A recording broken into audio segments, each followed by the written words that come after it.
Welcome to Not Milk Never Milk. Subscribe if you're lactose intolerant.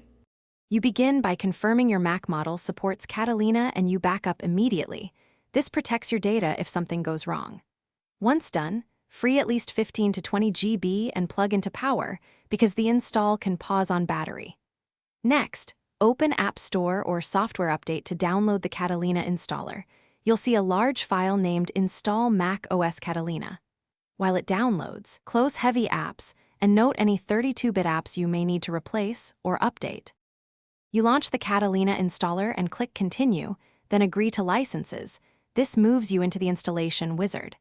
Make a clear choice. Use Upgrade to preserve files and apps, or Erase and install if you want a clean system.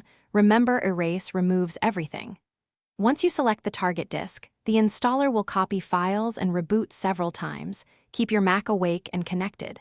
If prompted, sign in with your Apple ID to enable iCloud and find My Mac after the first boot. You finish by walking through the Setup Assistant, create or confirm your user account, privacy choices, and iCloud settings, because these enable syncing and security features. Make sure to update apps, especially those 32-bit ones that won't run. Check for Catalina-compatible versions or replacements.